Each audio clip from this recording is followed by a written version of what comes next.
Just said the other day, the question is sometimes asked, why do we have to know who we are? Why do we have to know what we do? And first there's several little anecdotes about Mullah Nasruddin. You know that time when Mullah Nasruddin was on one of his pilgrimages and he stopped for the night at one of those caravanserais, you know, those guest houses that have the dormitory style accommodation. And as Mullah Nasruddin was lying down for the night, he took out a balloon and he tied it to his big toe. And his companion in the pallet next door to him said, "Mullah, why are you doing that?" And the Mullah said, "Well, I'm in this strange place with all of these strange people, and I'm afraid that I'm going to forget who I am overnight. So I'm putting this on so it'll remind me of who is me in the morning." So this traveller was a little bit of a joker. So in the middle of the night, he took off the balloon off the Mullah's big toe and he put it on his own. And in the morning, when the Mullah woke up and he looked around and he looked for the balloon, he looked over and there was this fellow in the pallet next door with the balloon on his foot, and he jumped up and he shouted, "Well, if you're me, then who on earth am I?" And you know, in that other time when the Mullah was in a strange city on another one of his pilgrimages, and he had that identity crisis, a little bit of a panic attack. So he dashed into a store on the road, and he said to the storekeeper, "Do you see me come into the store?" And the shopkeeper said, yes. And the Mullah said, "Well, do you know who I am?" And the storekeeper said, "I've never seen you before in all my life." And the Mullah said, "Well, how do you know it's me?"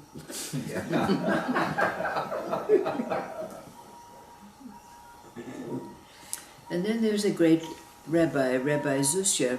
Rabbi Zushya was dying, so he gathered his followers around him, and he said, I'm now going to be with God. And I know if God asks me the question, why are you not like Moses, or why are you not like a great saint, I will say to him, because I'm not Moses and I'm not a great saint, but I'm very concerned if he asks me the question, why am I not Rabbi Zushya? Then there's that story about the seeker, and he was seeking the greatest teacher in the land.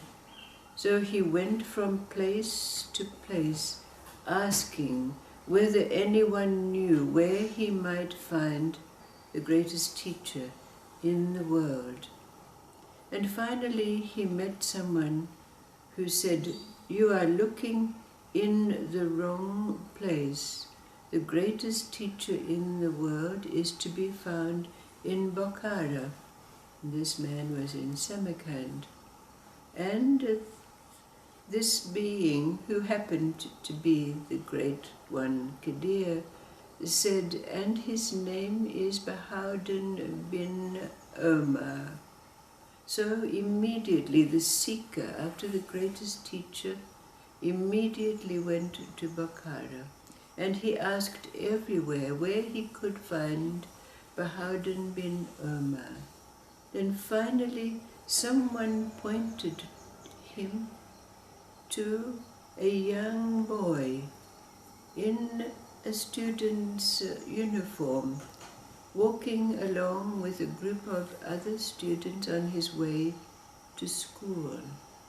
And the seeker went up to him and he said, "Are you Bahauddin bin Omar?" And the young boy said yes.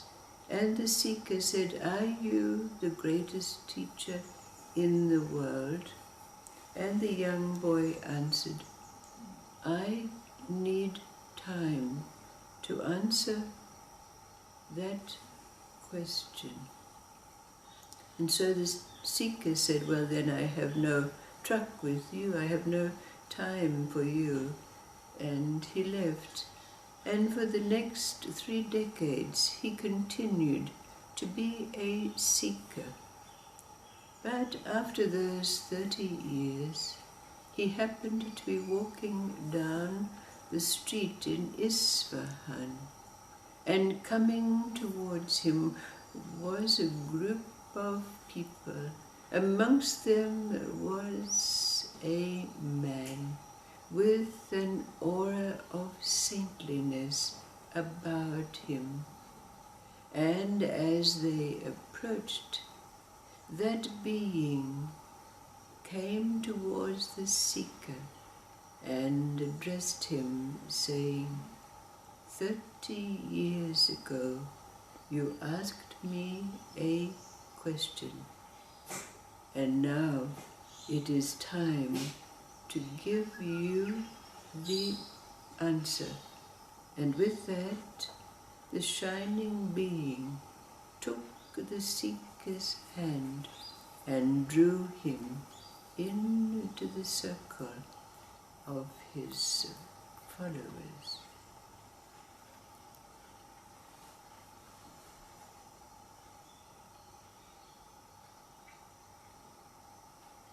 What is the meaning of these anecdotes and this story relative to the question that you yourself might ask?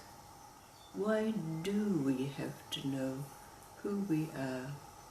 Why do we have to know what we do?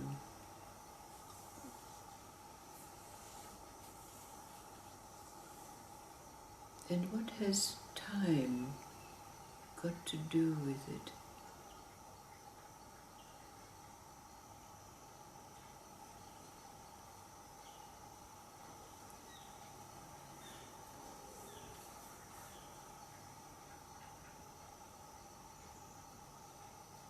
What is the meaning of these anecdotes and story for you? Seems like when the time's right, we have to know who we are and what we do, or some part of us is always seeking for that. That's right. Otherwise, we'll forever be a seeker, in movement, striving, looking.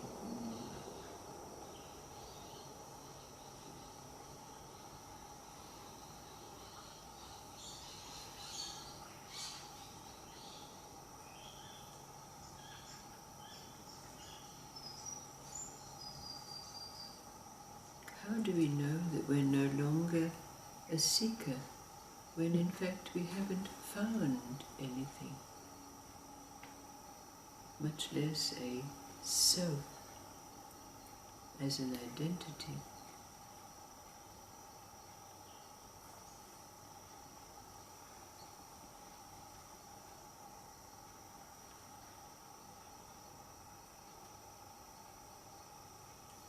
What does this shining being represent for us? That meeting, it's time. Because you stop looking for who you are, because then you know who you are. That's right.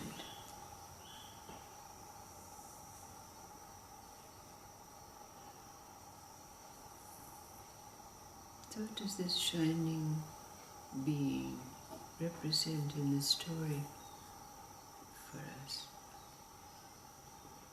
What is it that we meet and recognize that allows us to know without question, without equivocation, who and what we are, without being anything?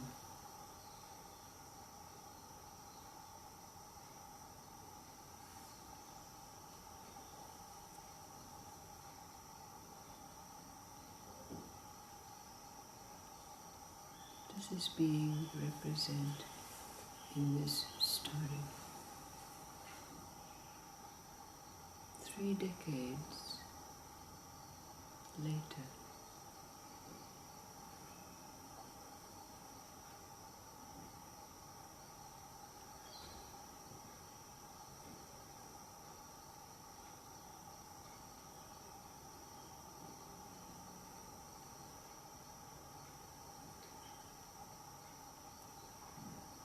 It's like the three minds, three minds that come together into one.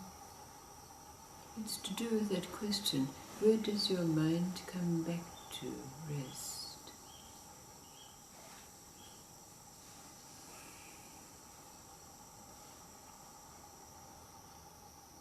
The onion's been peeled.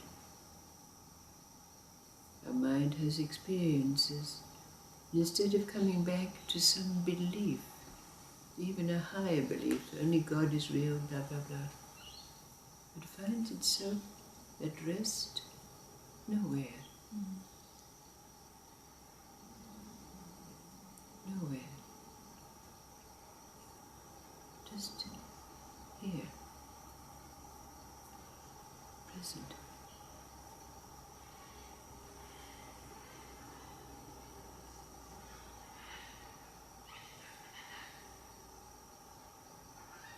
If we translate it, what does that shining being represent? The place we come back to when all the conditioning has been played out, the karma's been burned. The part of us that is one with everything. Yes, it's still present, aware, and no place in every place.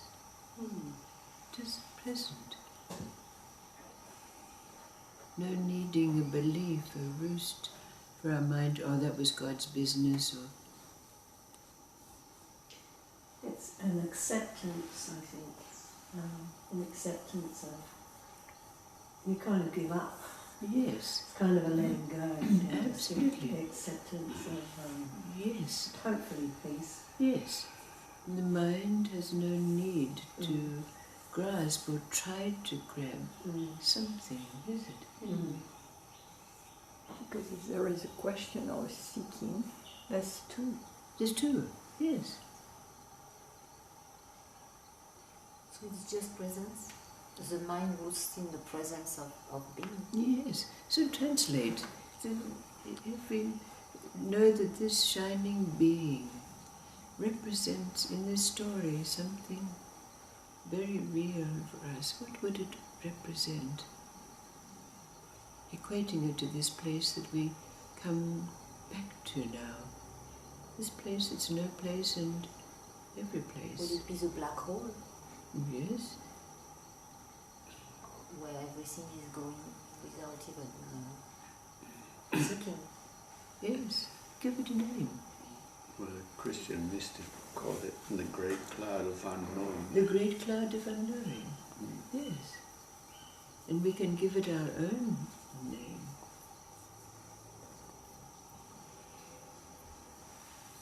We can give it our own name. It's like this story about Rabbi Susya. I'm afraid that God is going to ask me, why am I not Rabbi Susya? What does that mean?